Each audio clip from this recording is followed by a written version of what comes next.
Welcome back to another Going to Ground field trip on tour from Jersey, where I was earlier on in this season, and at the start of the warmer weather.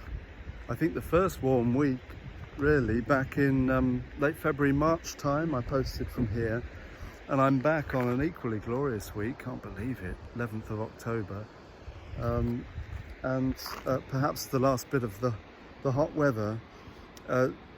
Jersey and the other Channel Islands are now attached to the Diocese of Salisbury, where I'm based, and that's why we come out periodically. So I'm here on work, but in a beautiful place, and between appointments come out to post from here. Partly we're here for National Prisons Week, where we were visiting the prison on the island, Lamoille Prison, yesterday, where the new governor has done a remarkable job of changing the ethos of the place. She has a explicit focus on rehabilitation, and one of the core values of the prison is that people would emerge as better neighbours. Fascinating to make that a goal for people who have in a wide range of ways, of course, failed to love their neighbour. To form better neighbours, I thought, was an imaginative, perceptive value to have, and particularly important on a small island, where one's neighbours know one's misdemeanours. And reintroduction into society, of course, is extremely difficult when the memory, the imprint of what we've done is held.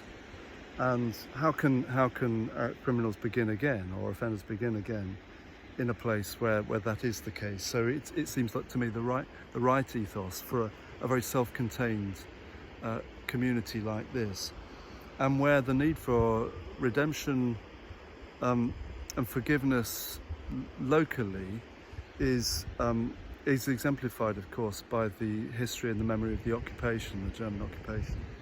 And there are signs of that all around the island.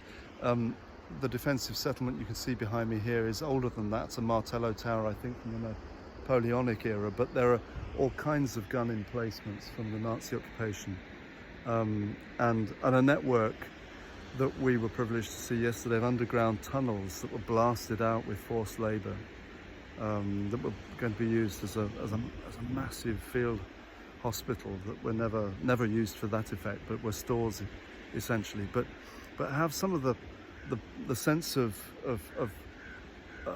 permanent ambition for settlement that was to unravel within a few months of the work on the tunnels being finished, and the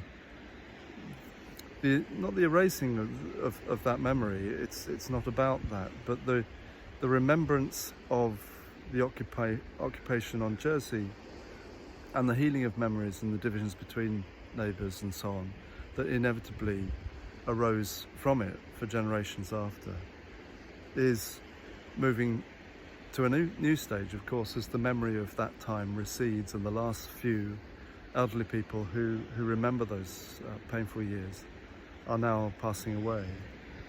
And it's a place of transition. We were meeting with the governor, Lieutenant Governor, over lunch today, and talking about the way that is the sense of local attachment is necessarily changing. It's an island full of old customs, where the parish system is still very much like it was in England in the 19th century. Local clergy, the ancient rectors of the island, have civic power as well. They get to appoint local constables from their neighbourhood, which is something that clergy used to do in Victorian times in England. And they're still deeply embedded. The parish boundaries are all streams on this island, I found, which is lovely.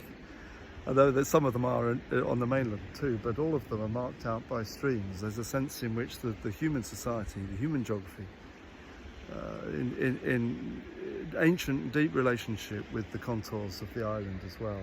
And this is a particularly beautiful, dramatic bit of that coastline.